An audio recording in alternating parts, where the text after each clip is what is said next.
जाएंगे तो ध्यान रखना, अगली बार फिर मैं आपको नहीं सुनूंगा। हाँ, और अगली बार मैं 100 लोगों को और ले जाके जाऊंगा अपने साथ। तो आ जाओ, चुपचाप बैठ जाओ। हो जाती, मैंने बहुत सुना है, आ जाओ सारे लोग, आ जाओ। तो कान पक जाएंगे, कभी की बात नहीं सुनोगे तो आ जाओ सारे लोग, आ जाओ। बड़े साहब आ जाओ, 2 ही मिनट बोलूंगा, ज्यादा नहीं बोलूंगा। वैसे भी मुझे बोलने का ज्यादा शौक है नहीं। हाँ, माता रानी को नहीं है कि बाबा साहब जरूर पाप देंगे आपको। आ जाओ, बैठ जाओ सब लोग। आप तो, और मैं तो वैसे भी नागपाल हूँ, बैठ गए तमाम लोग। आप तो बहुत अच्छे प्रबुद्ध साथी हैं।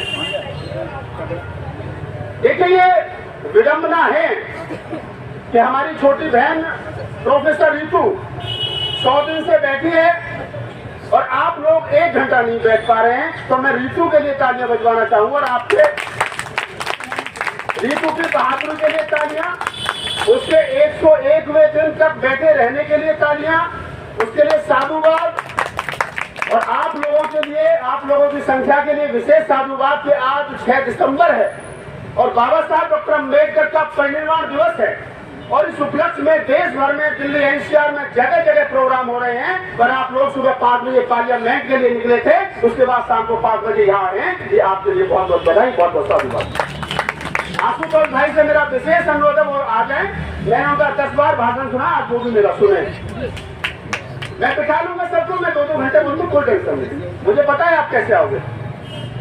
मैं अपनी बात शुरू करूं उससे पहले तमाम बहुजन महापुरुषों को नमन, जिन्होंने मुझे बोलने की और आपको सुनने की ताकत दी। मुझसे पूर्व में हमारे बड़े भाई मनोज अंतानी जी, जो समतावाद टीवी चैनल के एडिटर इन चीफ हैं, उन्होंने अपनी बात विस्तार पूर्वक से रखी। और उन्होंने जो बात कही, नीलम जी ने जो बात कही, मैं उन दोनों की बात का समर्थन करते हुए अपनी बात रखता हूँ। अंतानी जी ने कहा कि मुझे भाषण देना नहीं आता, ये सच्चाई है।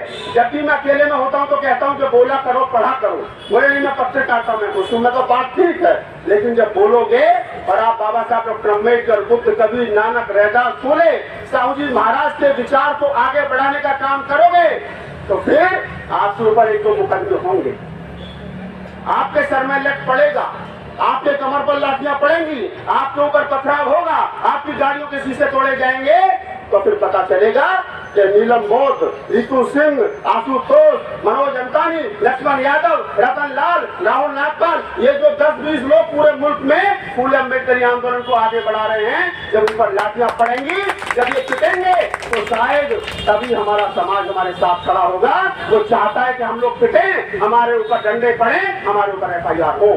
तो अगर यही सोच करके आप लोग आना चाहते हो, अगर यही चाहते हो कि मुकदमे हो, अगर यही चाहते हो कि हमारे ऊपर हमले हो, तो हम इस बात के लिए तैयार हैं। हम बिल्कुल नहीं डर रहे, बस आप आ जाना अगर इस बात का इंतजार कर रहे हो। रीतू कहती है हमेशा कि मेरे लिए जब मैं मर जाऊं तो कैंडल मार्च मत निकालना, कैंडल लेकर के मत आना। रीतू कहती है हमेशा कि रोहित वेमुला, पायल तंजी, तमाम लोग जो हमारे बीच नहीं रहे, इस बहुजन समाज की विचारधारा को जो धार दे सकते थे, क्या कसूर था उन लोगों का? क्या वो दलित समाज में कहता हूँ यही कसूर था? क्या कसूर था उन लोगों का कि बहुत अच्छे सुंदर दिखती थी पायल तंजी रीतू की तरह? क्या कसूर था कि वो आंख में आंख डाल करके मनुवादी सिस्टम से बात करती थी? ये कसूर था। और अगर ये कसूर है तो हम ये कसूर माँ के पेट से लेकर के पैदा हुए, बाबा साहब को पढ़ करके पैदा हुए हैं, हम ये हमेशा करते रहेंगे और तुम्हारी आंख में आंख डाल करके बात करते रहेंगे हमेशा। क्या चाहता है देश का ब्राह्मणवाद? क्या चाहता है देश का मनुवाद? वो चाहता है कि दलित दलित जैसा दिखना चाहिए, वो चाहता है कि दलित दलित जैसा दिखना चाहिए। हमसे कहते हैं कि राहुल नागपाल लगते नहीं चमार हो, हमसे कहते हैं लगते रिया मनोज अंतानी, नीलम बहुत और क्या नाम रीतू सिंह, तुम दलित हो। तो आपकी नजर में दलित की परिभाषा क्या है? आपकी नजर में दलित की परिभाषा है आपके सामने गिड़गिड़ाता है, आपके सामने डगमगाता है, आपके सामने वो बोल ना पाए, आपके सामने खड़ा ना हो पाए, आपके सामने इंग्लिश और अंग्रेजी तो छोड़िए, वो ढंग से हिंदी नहीं बोल पाए। आप ऐसे दलित को चाहते हो, लेकिन ये वो दलित नहीं है साहब। ये बाबा साहब और फूले का वंशज है। ये वो दलित है जो तुमसे बेहतर अंग्रेजी बोलता है, जो तुमसे बेहतर पढ़ता है, जो तुमसे बेहतर भाषण देता है, जो तुमसे बेहतर नेतृत्व करता है। और ये हमने साबित किया है। ये एक दिन में नहीं हुआ, ये हमने साबित किया है। अभी तो जुम्मा 50-60 साल हुए अधिकार मिले संविधान में, तब उनकी नानी मर गई। अभी चलने दो थोड़ा सा। मुझे मालूम है आप छन्नी लगाओगे, आप जाली लगाओगे, आप गेट लगाओगे। जो बात बाबा साहब डॉक्टर अम्बेडकर के संदर्भ में संविधान सभा में आने के लिए कही गई थी कुछ तथाकथित नेताओं के द्वारा, कहा गया था कि हमने डॉक्टर अम्बेडकर को संविधान सभा और संसद भवन में आने के लिए दरवाजे तो छोड़िए, खिड़कियां भी बंद कर दिए, लेकिन बाबा साहब की टांग थी, बाबा साहब की हट थी कि वो संविधान सभा में भी गए, संविधान भी लिखा और संसद भवन में भी गए। ये बात अलग है कि उस समय नेहरू ने बाबा साहब डॉक्टर अम्बेडकर को हराने के लिए कोई कसर नहीं छोड़ी, खुद जाकर के काजल करके लिए 325 करोड़ से ज्यादा रुपया खर्च किया। ये बात लोग सब जानते हैं। लेकिन मैं कहता हूँ कि उसी अम्बेडकर के वंशज है बेटा, हम उसी बाबा साहब और फूले कबीर नानक रैदास के वंशज हैं कि हम लोगों को मालूम है अधिकार कैसे लिया जाता है। हम सम्राट अशोक के वंशज हैं, हम राज चलाना भी जानते हैं, हम राज को कैसे चलाना या अगली पीढ़ी को बताना भी जानते हैं और अपना हक का जवाब लेना भी जानते हैं। आज बाबा साहब की पुण्यतिथि है। आप यहाँ कसम खाइए सारे लोग कि बहन रीतू के समर्थन में एक एक बच्चा, अभी छोटा बच्चा भाषण देकर के गया, मैंने बहुत कम बच्चे ऐसे देखे, मैंने 1000 से ज्यादा मंचों पर कविताएं सुनाई, 1000 से ज्यादा 22 राज्यों में प्रोग्राम किए, 10 बार से ज्यादा पार्लियामेंट में खड़े होकर के कविताएं सुनाई। मेरा दावा है कि अगली पीढ़ी तैयार हो रही है और ये मुझसे और रीतू से कम इन बच्चों से ज्यादा परेशान है, इन बच्चों से ज्यादा परेशान है। ये वीडियो सोशल मीडिया पर जाएगा, देखेंगे कि 12 साल का बच्चा दिल्ली यूनिवर्सिटी के कैंपस में खड़े होकर के खुद पर फूले की विचारधारा को आगे बढ़ा रहा है, तो वो कहेंगे कि अभी तक तो एक रीतू, रतनलाल लक्ष्मण यादव, राहुल नागपाल से परेशान थे, इनकी तो तीसरी और चौथी पीढ़ी तैयार हो गई। समझ लीजिए, जिस आंदोलन में 80 साल के बुजुर्ग लगे हों, जिस आंदोलन में 40 साल का राहुल नागपाल, 45 साल के मनोज अंतानी लगे हों, जिस आंदोलन में हमारी छोटी बहन लगी हो रीतू और जिस आंदोलन में 12 साल का बच्चा लगा हो, उस आंदोलन को इनकी मनुवादी का रोक नहीं सकते। ये हमारे रग रग और खूनों में समाया हुआ आंदोलन है और हम इसको रुकने नहीं देंगे।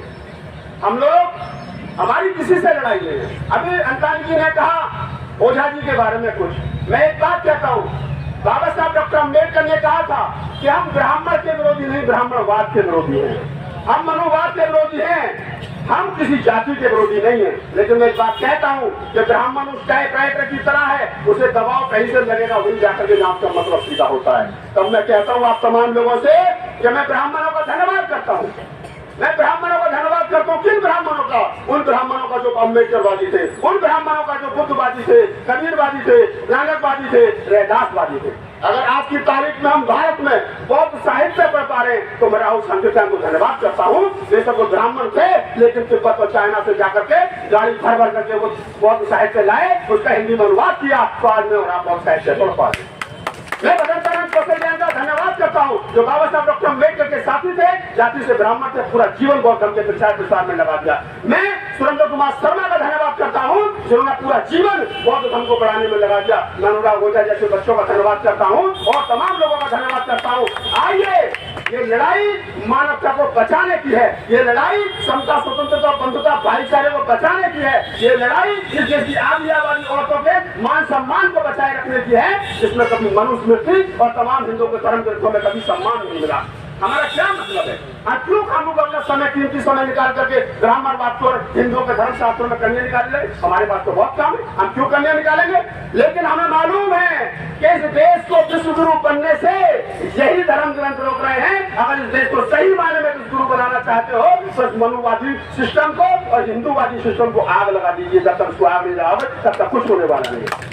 मोदी जी कहते हैं कि हम इस देश को विश्व गुरु बनाएंगे, बनाइए साहब, लेकिन रास्ता कौन सा विश्व गुरु बनाने का बता दीजिए। एक आदमी खड़े होकर के दिल्ली में कहे मुझे मुंबई जाना है तो मुंबई जाने का रास्ता तो पूछा जाएगा कि ऐसा तो नहीं है कि मन मस्तिष्क में तो मुंबई चल रहा है और रास्ता आपका पटना की तरफ जा रहा है। मोदी जी वही काम कर रहे हैं। यहाँ कहते हैं कि हमको देश को विश्व गुरु बनाना है, लेकिन रास्ता जो वो हिंदू राष्ट्र बनाने का पकड़ रखा है। हिंदू राष्ट्र कभी विश्व गुरु नहीं हो सकता।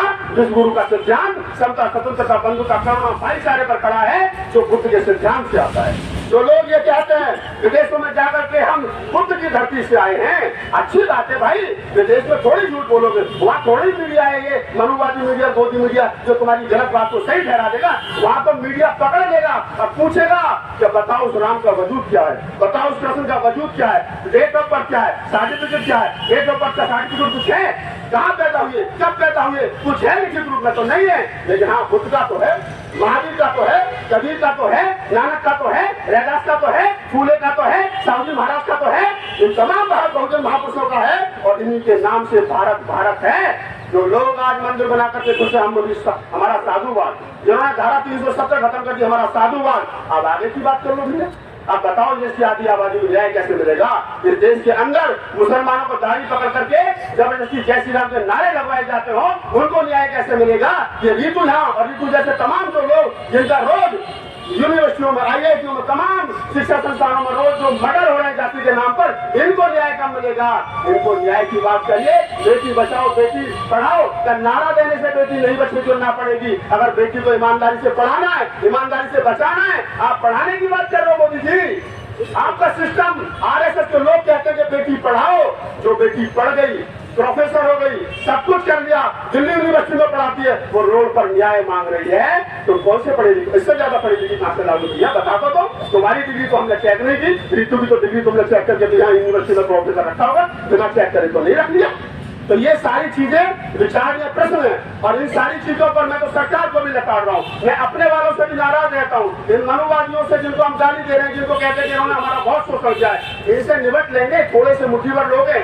बिहार की जनगणना में साबित हो गया 12% है, तो 15% बताते थे, तो 12 के 3% और देंगे।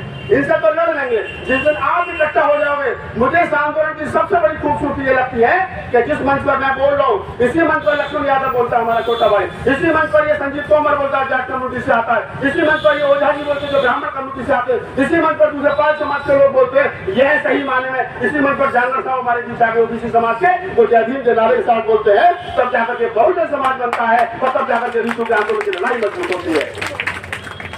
101 दिन मैं कल इंटरव्यू किया ऋतु का, मैंने पूछा कि 101 दिन की क्या उपलब्धि है? रात को 10 बजे इंटरव्यू किया, मैंने चलाया। मैं कहता हूँ वो इंटरव्यू देखिए। आप लड़ेंगे, आपका रास्ता ठीक होना चाहिए, आप जीतेंगे, क्योंकि देश के अंदर अम्बेडकरवाद ही ऐसा है जो देश के अंदर मनुवाद को हरा सकता है, बाकी किसी की ताकत नहीं है। और आपको मैं बता दूं, जो लोग रात के अंधेरे में बाबा साहब डॉक्टर अम्बेडकर की मूर्ति तोड़ करके चले जाते हैं, जो लोग पेरियार को गाली बकते हैं, समझिए, सोचिए, विचारिए कि जो डॉक्टर अम्बेडकर की जिस डॉक्टर अम्बेडकर की मूर्ति इनको डराती हो, जिस पेरियार की मूर्ति इनको डराती हो, वो डॉक्टर अम्बेडकर का पेरियार का विचार कितना रात को डराता होगा। जरा सोचिए। तो मूर्ति टूट रही है, टूटने दो, कोई दिक्कत नहीं है। आपके साहबों को मत जलने देना, उनके आंदोलन को जिंदा रखना, उनके विचार को फैलाना। और मैं दावे के साथ कह रहा हूँ, इस देश के अंदर अम्बेडकरवाद स्थापित हो चुका है, बुद्धवाद स्थापित होगा। ये असमानतावादी मैदान छोड़ करके भागेंगे। देश में समता, बंधुता, भाईचारा के आधार पर तमाम लोग रहेंगे, और हम यहाँ बैठे हैं। 101 में मैं बोल रहा हूँ, इस बात को रिकॉर्ड कर लीजिए। प्रोफेसर ऋतु ये लड़ाई जीत करके जाएगी, क्योंकि नारा दिया है, नौकरी नहीं, न्याय चाहिए। नौकरी नहीं, न्याय चाहिए। और न्याय का मतलब, अगर ऋतु को नौकरी लेना होता, ऋतु को उसी कॉलेज में जाकर के प्रोफेसर बनना होता, तो ये काम तो आंदोलन के 2-3 दिन में हो गया था। उन्होंने जब ही घुटने टेक दिए कह दिया था कि हम लोग नौकरी देने को तैयार हैं, आप ये प्रोटेस्ट बंद कर दीजिए। लेकिन क्या हुआ? ऋतु ने कहा कि नौकरी नहीं चाहिए, जो सैलरी आप देते हो मुझे, इतना तो मेरा समाज मुझे दे देगा, और ये आंदोलन में 7 महीने चला दूंगी अपने समाज के भरोसे। लेकिन न्याय चाहिए। किस तरीके का न्याय चाहिए भाई? न्याय है कि आज ऋतु ने जो लड़ाई शुरू की, वो आज लक्ष्मण यादव तक आई है। कल को रतन लाल जी का प्रमोशन हो सकता है, उनके साथ कोई हादसा हो जाए, कोई दूसरा बोलेगा, उनके साथ कोई हादसा हो जाए। जब तक ये काम लोग करते रहेंगे, जब तक ये काम बंद नहीं होगा, हमारे लोगों की जो रक्षा सुरक्षा है, तब तक वो सुरक्षित नहीं की जाएगी, तब तक ये आंदोलन होगा। सविता रॉय को, रजिस्ट्रार को, डीसी को जेल भेजो, उन पर कानूनी कार्रवाई होनी चाहिए। फिर सम्मान ऋतु को उसी कॉलेज में प्रोफेसर नियुक्त करिए, हम तब तक ये लड़ाई जारी रखेंगे। दूसरी बात, अंतिम बात कहकर के अपनी बात खत्म कर रहा हूं। आप लोग हिम्मत मत हारिए। इस देश के अंदर आपके पास क्या है क्या नहीं है ये छोड़ दीजिए। आपने बहुत कुछ पाया है। मैं नहीं कहता अमेरिका से पत्रिका निकलती है, रिसर्च पत्रिका, उसका विश्लेषण है, उसमें छपा है कि विश्व में अगर सबसे ज्यादा एक कम्युनिटी है, विश्व में, भारत में नहीं विश्व में, जिसने सबसे ज्यादा तरक्की की है, एक समाज है, तो वो इस देश का दलित समाज है, वो अम्बेडकरवादी लोग हैं। तो आप सबसे ज्यादा तरक्की करने वाले लोग हैं। विचार करिए, आपके पास था क्या? कुछ भी तो नहीं था यार। गांव में पूरब की दिशा में बसाए जाने वाला समाज, जिसमें से बदबू आती हो, जिसके बाद पहनने का कपड़ा नहीं, खाने की रोटी नहीं, लंगोटी नहीं, कुछ नहीं। आज बढ़िया सूटी बूटी गाड़ी, 50 लाख की फॉर्चूनर, 3 करोड़ का फ्लैट, और हजारों आदमी तो इसी दिल्ली में ऐसे रहते तो 4-4 हजार करोड़ के हैं। बाबा साहब डॉक्टर अम्बेडकर की वजह से आप बस डटे रहिए, सब आएंगे, और जो नहीं आएंगे वो भी पिटेंगे, फिर वो भी नहीं आएंगे। रास्ता सड़क है, रास्ता सड़क है। अभियंता जी ने कहा कि राहुल नाथ जी 1 लाख रुपए लेते थे, कहीं तक सुनाने की सच्चाई है। कभी सम्मेलन करता था, पीछे के रास्ते जाता था, पीछे के रास्ते आता था, 1 लाख रुपए 90,000 पेमेंट मिलती थी। लॉकडाउन लगा तभी से मेरे बंद हुए, हमने सोचा हम भी पत्रकारिता कर लेते, हमको 98 में 97 में दैनिक जागरण में करते थे, हमने कहा कि हम भी कर लेते हैं। आज मुझे पत्रकार साथी ने 26 संदीपुर को पूछा कि भैया क्या हो आप, कौन हो आप, पत्रकार हो, वक्ता हो, एक्टिविस्ट हो, कौन हो, कवि हो? मैं कहा मैं भाई सब कुछ हूँ, मैं उस टाइपराइटर की तरह हूँ कि मुझे किसी भी कोने से दबाओ, मैं लगूंगा बिल्कुल बाबा साहब की मूर्ति में जाके। मैं अपनी बात कविता के माध्यम से कहूँ, गीत के माध्यम से कहूँ, वक्तव्य के माध्यम से कहूँ, किसी भी प्रकार के कहूँ, लेकिन मेरी बातों में फूले और अम्बेडकर जिंदा है और वो आजीवन जिंदा है। अंतिम बात कहकर अपनी बात खत्म करता हूँ। मैं हमेशा कहता हूँ तमाम मंचों पे, ये मेरे वीडियो पड़े तमाम मंचों पे, मैं कहता हूँ कि जब हम पैदा हुए थे तो माँ का घाघरा नीला था, जब राहुल नाथपाल पैदा हुआ था तो माँ का घाघरा नीला था, जब स्कूल जाना शुरू किया तो हाफ पैंट नीला, जब पैदा हुए थे तो माँ का घाघरा नीला था, जब स्कूल जाना शुरू किया तो हाफ पैंट नीला था, जब 18 साल की उम्र में झगड़ा हुआ लड़ने के लिए लट चाहिए था तो समता सैनिक दल का झंडा नीला था, तो समता सैनिक दल का झंडा नीला था, और जब पहली बार वोट डाला तो राजनीतिक दल का झंडा नीला था, जब इंजीनियरिंग कॉलेज में पहुंचे तो कोर्ट भी इस हिसाब से नीला ही था, और आज यहाँ खड़े हैं तो ये लाइट नीली है, और जब मरेंगे तो कफन नीला होगा। नीले के साथ गद्दारी नहीं करेंगे, हक और हकूक की हिमाकत की है हमने। मैं कहता हूँ रिको कि हक और हकूक की हिमाकत की है हमने, अगर ये बगावत है तो बगावत की है हमने, बगावत की है हमने।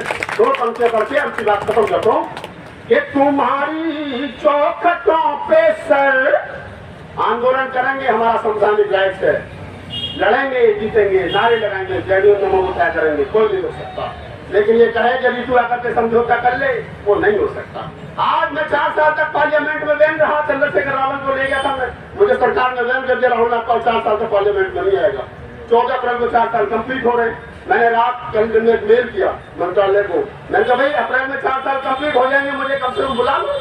तो रात को 12:30 बजे मिला है कि आप आ सकते हैं, लेकिन मंच पर नहीं चढ़ में कोई दिक्कत नहीं। मैं गया, तमाम लोगों से मिला, मैंने कहा मिलकर यार अब तो बुला लो, बोले एक माफीनामा लिख करके दे दो कि जो 2018 में आपने यहाँ पर किया था उपद्रव वो नहीं करोगे। अगर उपद्रव तो था नहीं, हमने तो नारे लगाए थे, कविता पढ़ी थी, वही नहीं साहब सब लोग नाराज हैं, तो मैं माफीनामा तो लिख करके नहीं देंगे, हम अम्बेडकर के बन करके सावर माफीनामा हम लिख करके नहीं देंगे। बुलाओ मत बुलाओ, 1 लाख रुपए साल का नुकसान, 2 बार बुलाते थे, 50-50 हजार देते थे, कोई दिक्कत नहीं। कौन सा भूखो करके समाज बहुत बड़ा, 1 रुपया देगा तो 50 करोड़ का दूंगा, कोई दिक्कत नहीं। तो मैं कहता हूँ 4 पंक्तियां पढ़ता हूँ कि तुम्हारी चौखटों पे अब सर रखते नहीं हैं हम, और मुझे मालूम है साहेब तुम्हें इस बात का है गम, और तुम्हारी तोप और बंदूक हम तो क्या डराएंगी, तुम्हारे बाप के भी बाप से डरते नहीं हैं हम, तुम्हारे बाप के भी बाप से डरते नहीं हैं हम। 5:05 और मैंने कहा था 10 मिनट में बात करते हुए तो 15 मिनट हो गए। अब वो हम तमाम लोग बाबा साहब डॉक्टर अम्बेडकर के परिवार दिवस के उपलक्ष्य में बाबा साहब को नमन करेंगे, और तमाम लोग जहाँ ऋतु में कहेंगे वहाँ चलेंगे, और जो भी उनका प्रोग्राम है सामने जहाँ बाबा साहब का चित्र लगाए वहाँ पर तमाम लोग बाबा साहब को नमन करेंगे, पुष्प लगाएंगे। और जो बात मैंने कही है आप उस बात को दोहराइए, घर घर जाकर के ये लड़ाई आर और पार की है, समझौता की नहीं बात। धन्यवाद, शुक्रिया।